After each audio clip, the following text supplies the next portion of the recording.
Stay the F out of Uganda's matters. Okay, so we're really starting at an 11 today. We really are. But just to be clear, for everyone listening, that isn't me swearing at you. I would certainly hope not. No, that is the actual headline staring us in the face today. Okay. February 20th, 2026. Yeah. It's raw, it's aggressive, and honestly, it's a little shocking coming from an international observer. It definitely wakes you up. I mean, usually diplomatic language is all about deep concerns and constructive dialogue. This is Not that. not even close. And the person shouting it is Dr. Ebrima Badjie.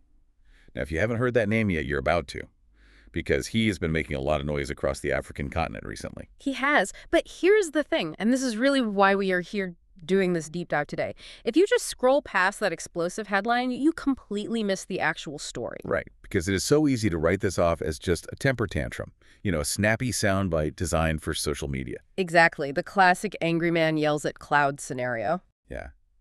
But you sent over this massive stack of documents. We're talking manifestos, biographical deep dives, articles about German politics, and even personal diary entries from just the last 3 weeks. This is a lot of material to get through. It is. But when you put them all together, this isn't just an outburst. It really looks like a comprehensive doctrine. It is a doctrine. It's a very specific, totally uncompromising brand of Pan-African activism. Which brings us to our mission for today. We need to figure out how a guy who started out as an aerospace engineer ends up in Kampala, telling the entire European Union to pack their bags while simultaneously writing what are essentially love letters to the German far right. Yeah, that connection is the one that really threw me when I first started reading his work. The whole aerospace engineer to social architect pipeline. It's wild. Yeah. So grab a coffee and buckle up. We're going to deconstruct the Badjie doctrine. Let's dive right into it. We have to start with the trigger event. We are recording this on February 20th, and Dr. Badjie is currently in Kampala, Uganda. Why exactly is he there, and why is he so incredibly angry at the EU? So context is king here. Uganda has just wrapped up their general elections. Now, typically, in the weeks following an African election, there's this very standard ritual that plays out. The international community, so the EU, the US, the UN, they all release their report cards. Oh, right, the grading period. Exactly. They come out and say, this was free and fair, or we have deep concerns about irregularities, or the opposition was suppressed. It's standard diplomatic procedure. It has been happening for decades. It's the global referee system. Precisely. But Dr. Badjie is looking at the system and completely flipping the table. His declaration today isn't debating the actual content of the EU's report. He isn't fact-checking them. No. He isn't saying you got the facts wrong. He is saying you do not have the standing to speak in the first place. He literally calls it unsolicited judgment. Yes. And he draws a very sharp contrast that I think is super important for you to understand his mindset. He points out that the African Union, COMESA, and IAGED, these active regional African bodies, they were explicitly invited to observe the elections. They were guests. And the EU. They were not invited. See, that is the nuance I missed on my first read-through. It's the difference between a friend coming over to help you fix your house, because you asked them to, and a neighbor from 3 streets over walking in unannounced and telling you your curtains are ugly. And then telling you how to rearrange your living room furniture on top of that. Yeah. Badjie actually calls this the colonial playbook.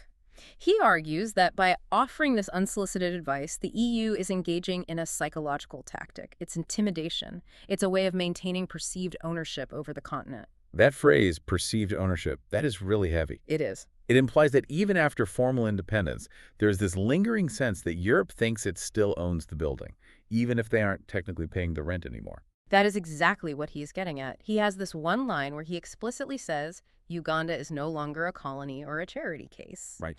He implies that the democratic voting process is a strictly internal, almost intimate matter.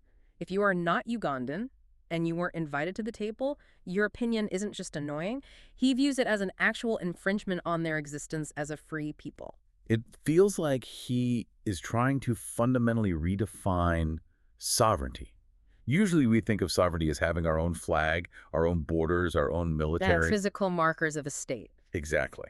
But he seems to be arguing for cognitive sovereignty, like get out of our heads. That is a fantastic way to frame it, cognitive sovereignty. He is arguing for total autonomy and decision-making. He is demanding the complete removal of these Western advisors. He basically wants to dismantle the global North as referee model from the ground up. Which is a massive shift. I mean, usually activists are asking for fairer referees. They want the UN to pay more attention to their cause. You want a seat at the table. Right. But he is saying, get off the field entirely, take your ball and go home. Correct. It is a deeply isolationist approach to governance. But here's where I get a bit stuck. Usually when someone takes a hardline anti-Western stance like this, they fit a certain profile, maybe a lifelong political agitator, a military figure, or someone from a really radical academic background. Sure. But we looked at his bio from yesterday, February 19th. The article was called The Polymath of Badjie. And this guy is a rocket scientist. Literally an aerospace engineer. He was formerly known as Nelson Felix R. And I actually think that engineering background is the absolute key to unlocking how his brain works. How so? Because usually engineers and politics do not mix well.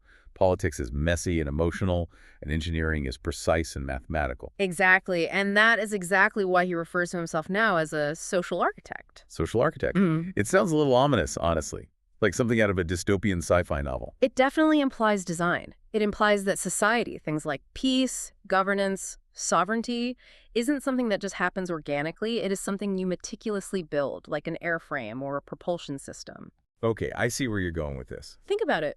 If you are designing a complex aircraft, you do not want outside opinions on the aerodynamics from people who haven't studied the blueprints. You want a perfectly closed system that functions without interference. That makes so much sense. So when he sees the EU coming in with their advice, he doesn't see diplomacy.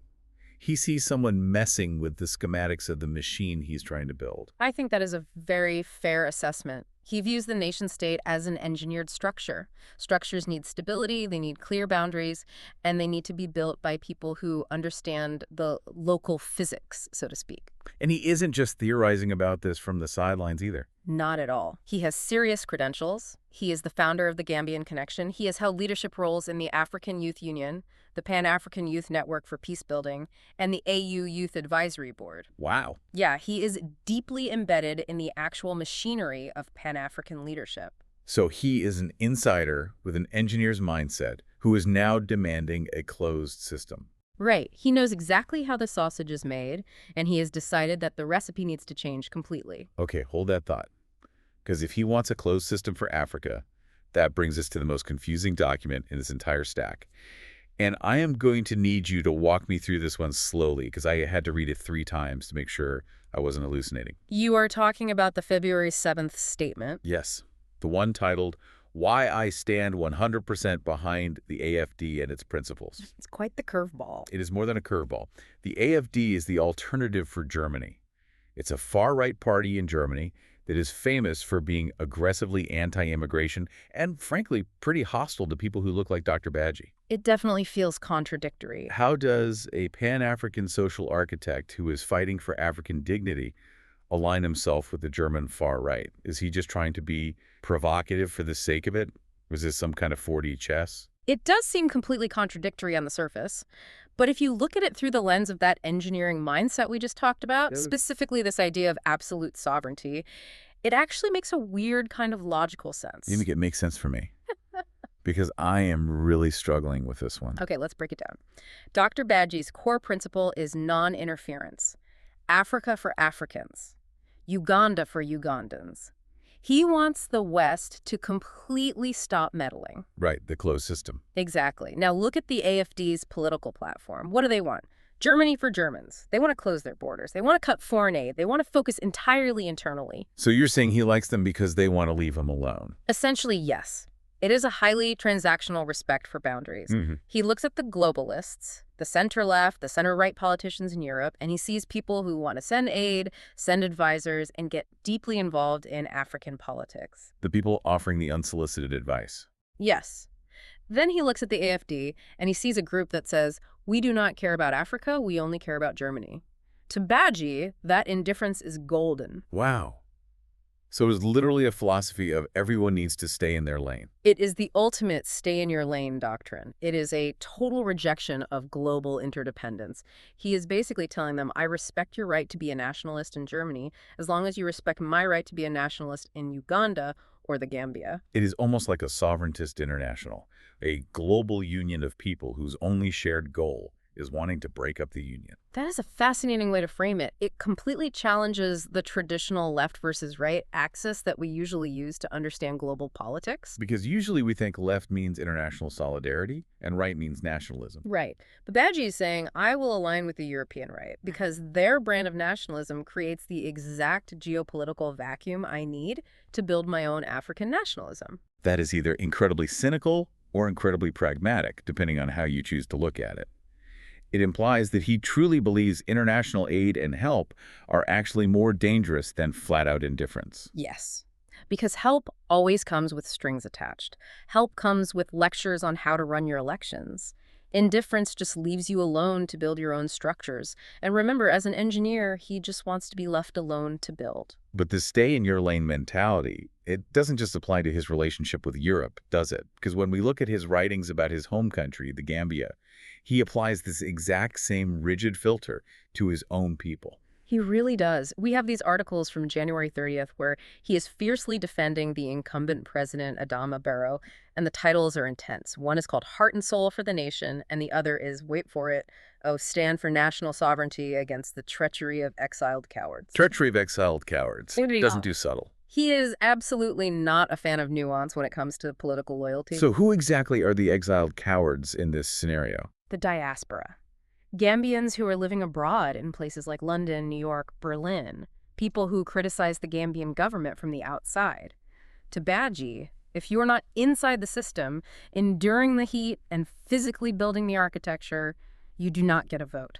There is that engineering mindset again. If you aren't on the actual assembly line, do not tell me how to build a car. Exactly. He views any criticism from the diaspora as active sabotage. It is remote control politics, and he hates it just as much as he hates the EU advisors writing reports.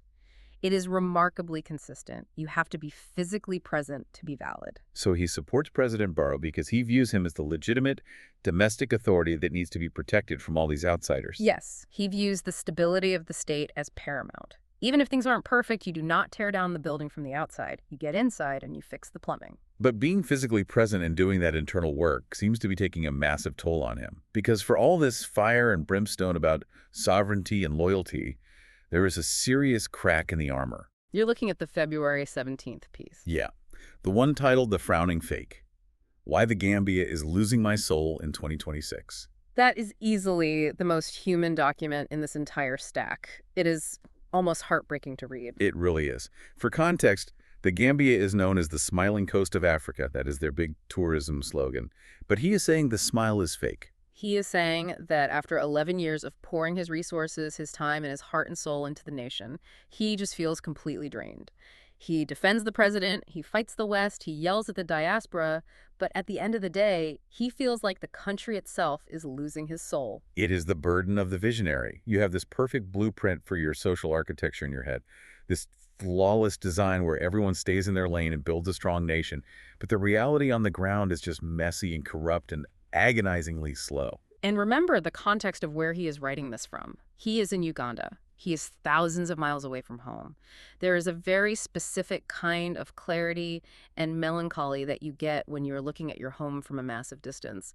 He is fighting for the Gambia, but he feels profoundly alienated by it at the same time. Which is pretty ironic, considering how much he hates what he calls the tyranny of distance. Right. He brings that up explicitly in his February 10th notes. He talks about how incredibly hard it is to actually travel and connect across Africa. Yeah. He desperately wants to unite the continent, but physically, the infrastructure just isn't there to support it. It feels like the man is fighting a war on three different fronts.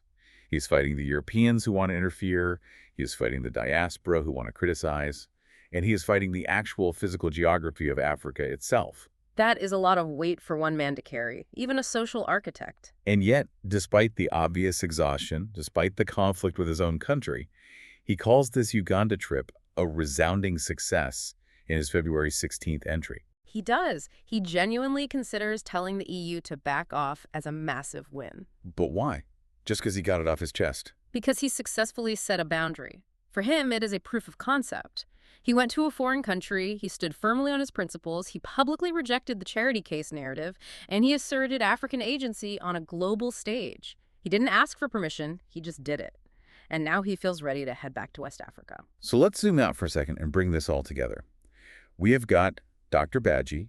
He is an aerospace engineer turned social architect, an AFD sympathizer, and a fierce anti-colonialist. Why does this matter to you, the person listening right now?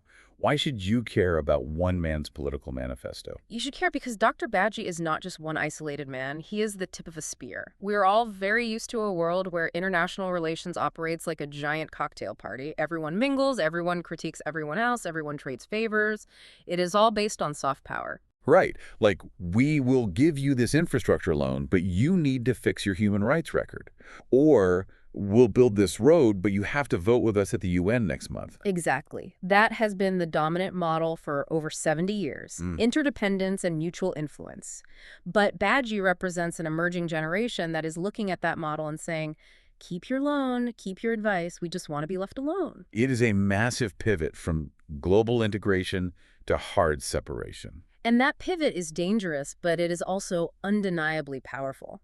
If the future of diplomacy is this kind of isolationist sovereignty where Europe only cares about Europe and Africa only cares about Africa, well, that certainly solves the problem of interference. It solves the problem of unsolicited judgments. But does it actually solve anything else? That is the big question. Because I am sitting here thinking, can you really solve a global pandemic with social architecture that hard stamps at your national border? Can you solve climate change if everyone's core philosophy is just staying in their lane? Dr. Badjie seems to sincerely believe that the only way to solve Africa's problems is to lock the doors and do the hard work yourself.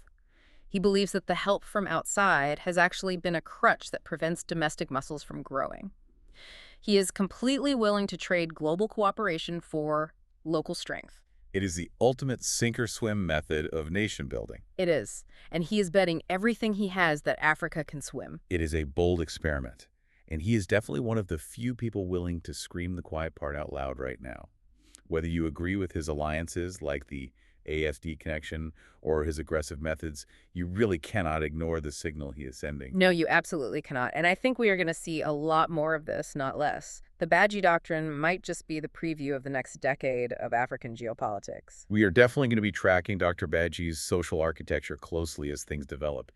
It is a fascinating, if slightly terrifying glimpse into a totally new kind of global politics. It really is. Before we wrap up, I want to leave you with a final thought to mull over. We've talked a lot today about walls and borders and staying in your lane.